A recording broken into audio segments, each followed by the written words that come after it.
Lofa, and welcome back. This is a video sent to me by a viewer in the comment section. Democratic Congressman exposes Republican chairman's crooked DOGE history. I was going to watch it, so I figured I'd just watch it with you guys. House Republicans want to give up Congress's power of the purse over to Donald Trump, Elon Musk, and a few 20-year-old DOGE staffers. But in this next clip, you're going to watch Democratic Congressman from Colorado, Joe Neguse, and Democratic Congresswoman from Connecticut, Rosa DeLauro, clearly spell out how that's already led to corruption.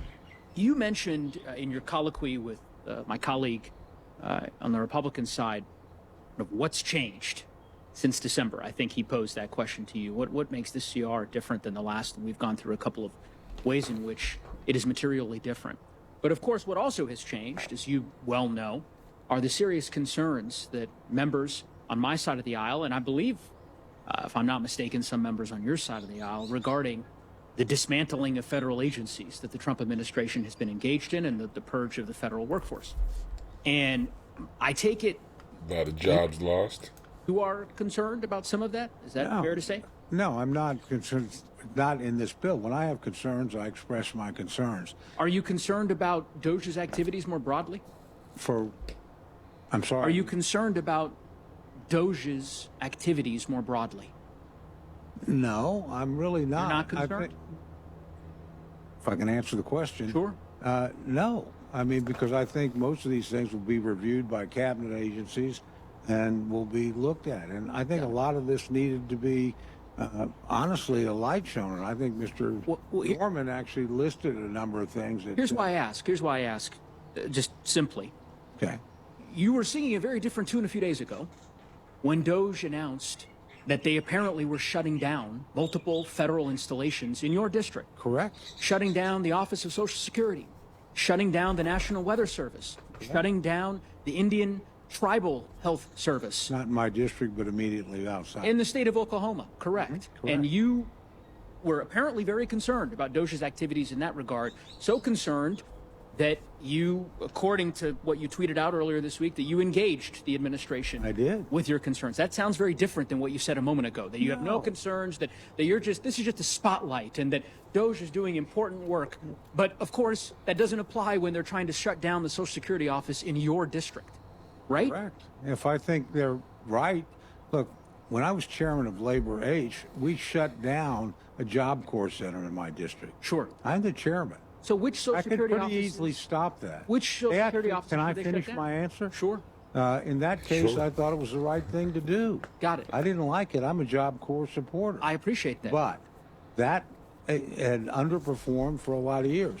Now, at the end of the day, again, members, free to advocate for what they believe, free to intervene, free to point out when somebody's wrong. So I'm In that I am- cases, I'm those excited cases, for I you. thought they were wrong, and I thought I was doing my I'm excited job. for you, Mr. Chairman, and the people of Oklahoma that you convinced Elon Musk to not shut down the Social Security office in your district. Which Social Security offices should be shut down? Because apparently they've pretend published to a know. list. Mr. Let me finish. Ryan. I That's gave you how the I knew courtesy. there was I'll majority give you the of my courtesy. Let me finish my statement. Sure. They have published a list, at least as of last week, of 47 different offices, Social Security offices across the country that they intended to shut down. You have succeeded, and I look forward to hearing more about your advocacy in this regard in saving the Social Security office in your district. And I'm just simply asking, should that same courtesy extend to your colleagues from Indiana and from Georgia and from Texas who sit on the dais? Why is that office any better than my colleagues on the Republican colleagues on this committee who have offices in their districts? If you contact and make your case, then it shouldn't. Who'd you contact? I contacted the relevant departments, actually. Did you talk to Mr. Musk? Who'd you talk to at We DOGE? visited with DOGE representatives as well. Did that include Mr. Musk? I'm just curious. No, not one-on-one.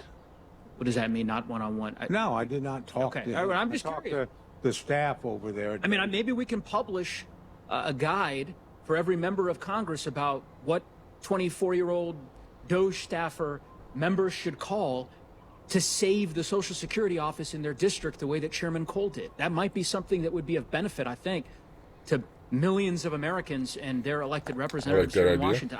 You get my point. I know Mr. he's being Cole. sarcastic, but I mean, it's a way decent idea. to run a federal government. In my view, it should not be simply by virtue of your stature and your position in the Republican Party that you're able to convince these folks that your office, this division, should be saved within your district. Think the And National Americans in all these other states. The National Weather Center, there's only one of them. It's not hard to save it because its mission is pretty critical. There are plenty of installations, there are plenty of facilities across the country Exactly. that are either one or two or three that are not, we're not talking about wide swaths, that ultimately are on the chopping block. And I'm just simply suggesting to you, and I find it hard to believe that you wouldn't agree with me on this point, that this is no way to run the federal government, that essentially we should allow the administration to unilaterally dismantle different agencies, mass closures, mass purges, and then leave it to Republican members of Congress.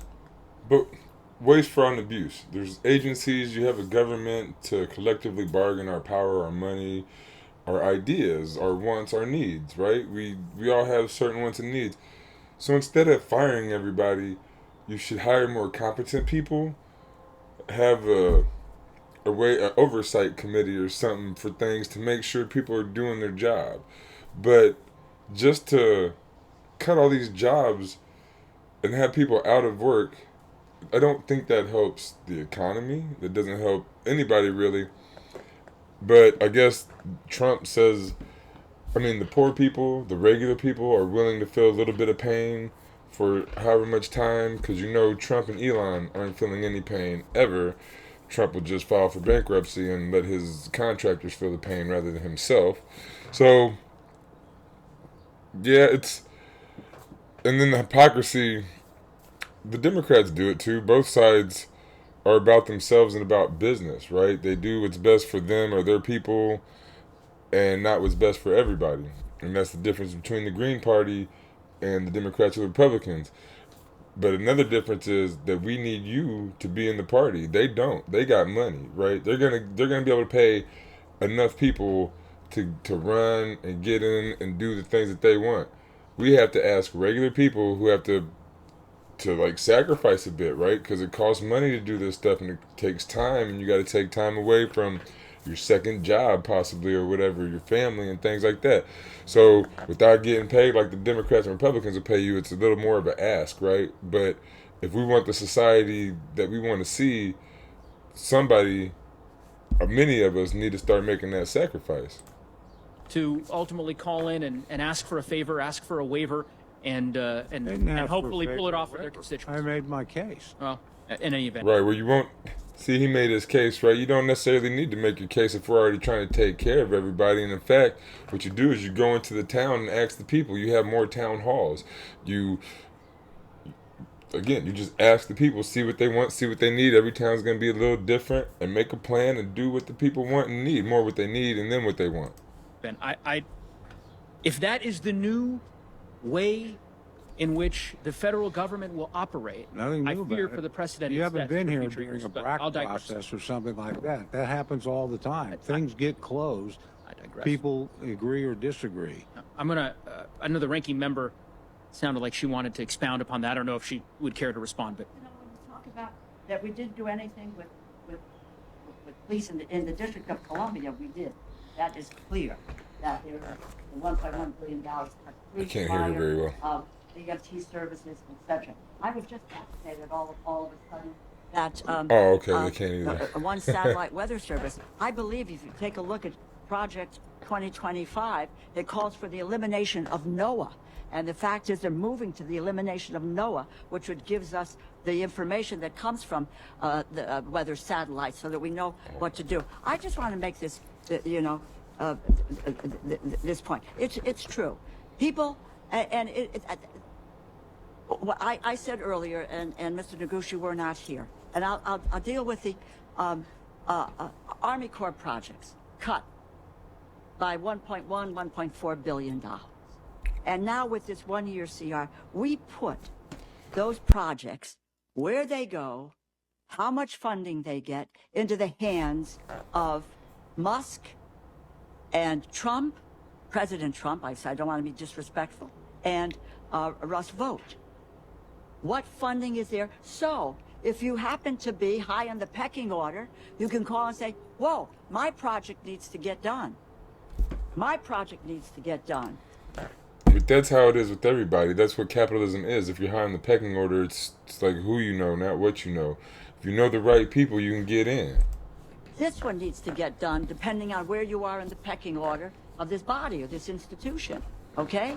However, it's no longer in the prerogative of all of us making a determination.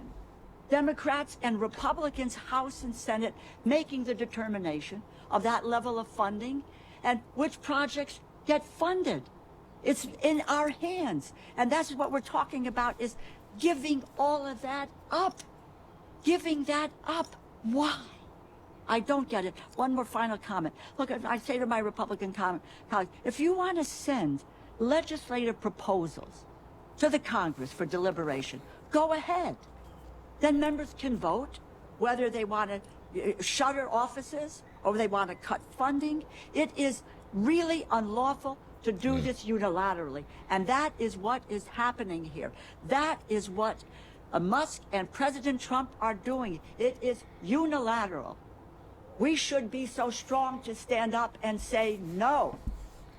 I could see that. Like, instead of just Musk or Trump, a couple people saying, cutting all these different government agencies or whatever, you got to go through Senate or Congress or whatever you call it, right? And they got to vote on it. Like, because you shouldn't just be dropping all these jobs. And again, you should be cleaning up the jobs. You should have better oversight. You should give them something to do. And then, I mean, just even go out on the street and clean it up. Like, if you ain't got nothing really to do, just go start sweeping the forest, right? Get rid of the forest fire. Start sweeping the forest if you ain't got shit else to do. But I mean, they need money, right? They need a job, and they need to go be able to buy stuff so that the people who sell stuff can have more customers, right? And consumers, or whatever you want to call it. And so just all these mass layoffs is not good. It's just stupid, really. No. And in terms of shutting the government down, if you don't want to negotiate, if the speaker says, no, it's this way or the highway, then that makes it where the shutdown decision is made, not on the other side of the aisle. I couldn't agree more with the ranking member. And I would just simply say we live in a constitutional republic in which the American people elect representatives to this body to make decisions with respect to funding the government. And the notion that now members are left to... But see, we elect people to represent us. But the corporations fund the Democrat and Republican Party, and they make sure the people who represent us don't represent us. They represent them. We, regular people, regular everyday people, we need to run. We need to do stuff. We need to get into parties, especially the Green Party, DSA, PSL, bringing the left-wing coalition together.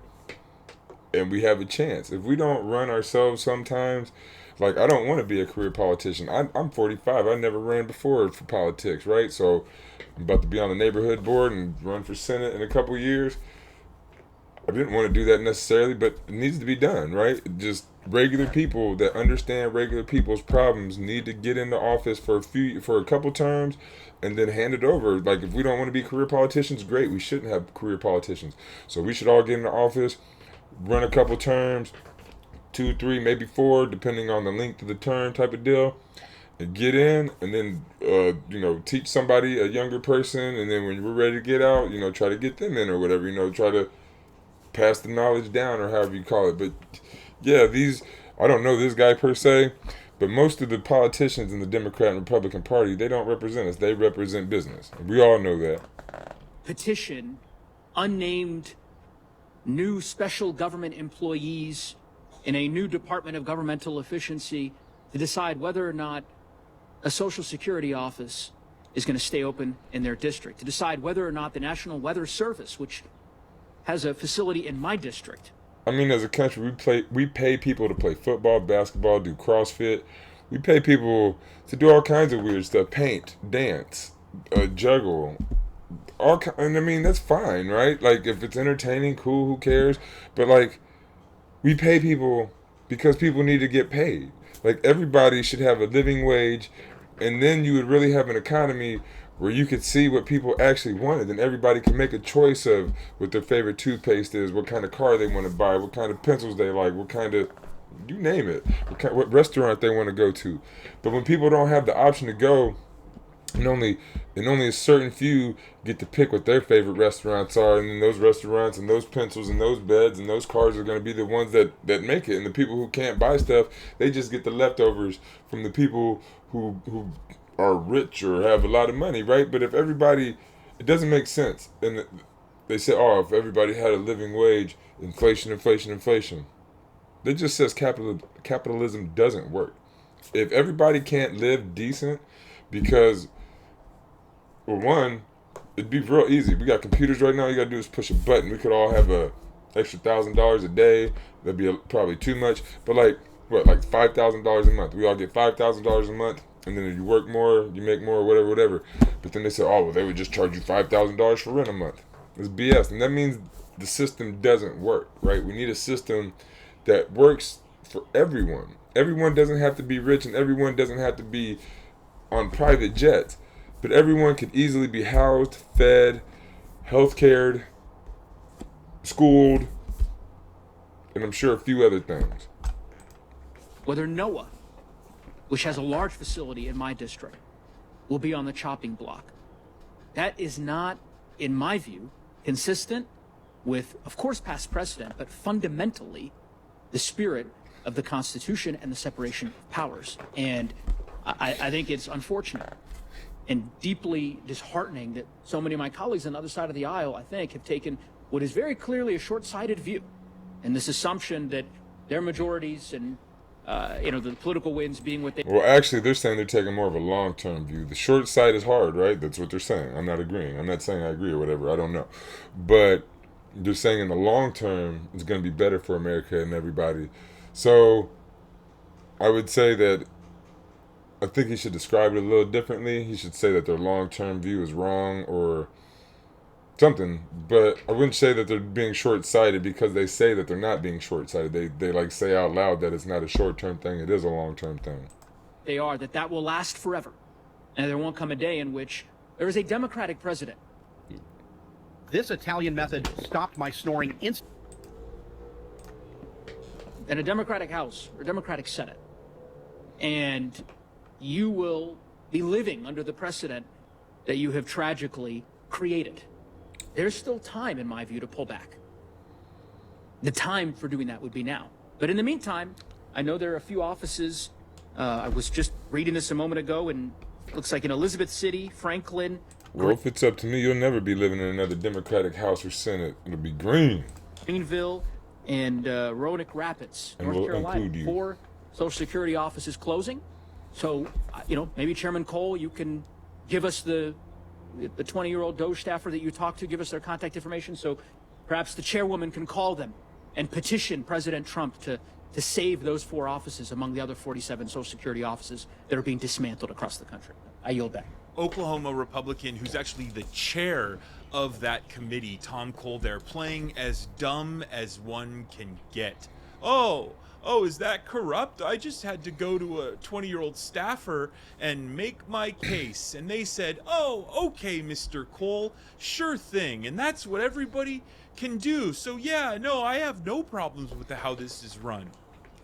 But how many times in the U.S. do you get a job like that, or do you get almost anything like that? It is, again, who you know. Like, you go grease the right wheels, and then the cake gets made, or however that saying goes. The problem there is it's not the case that's made for any Social Security office in any state.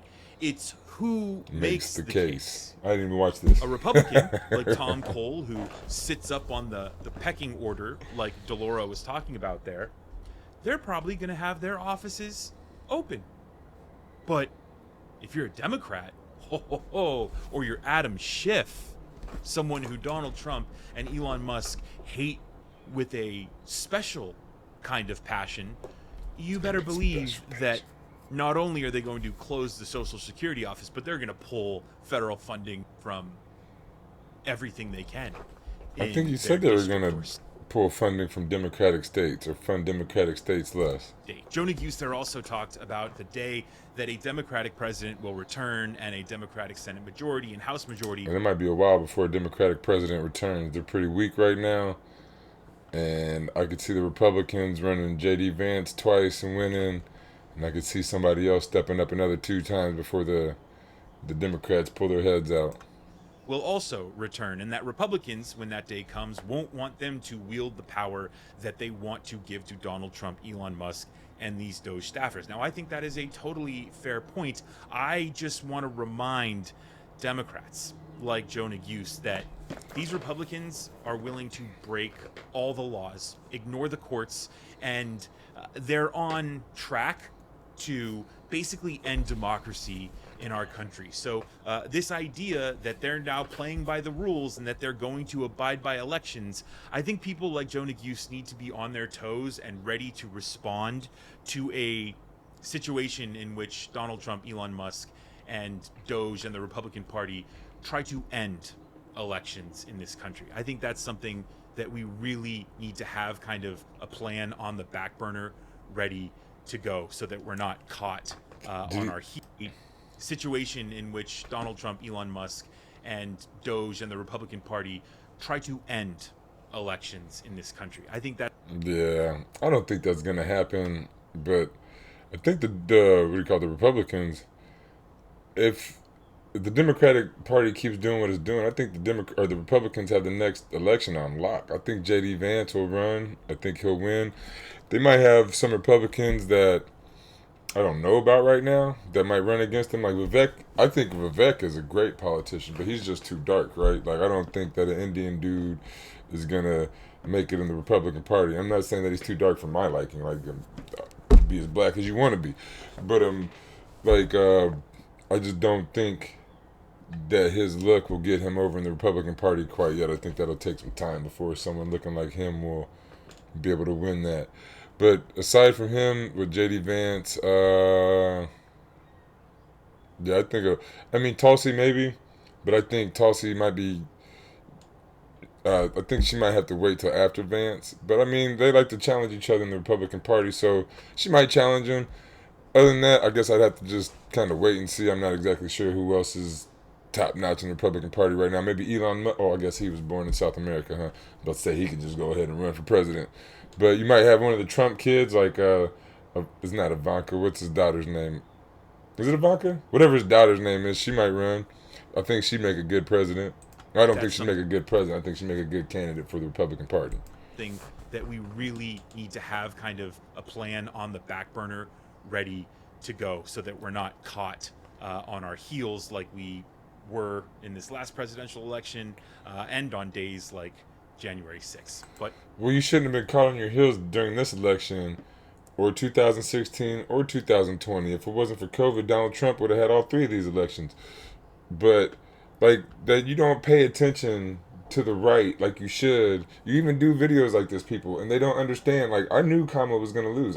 Hillary Clinton stood no chance, especially after that grabbing by the, and he had no pushback off that. Women wearing shirts, he can grab me by the.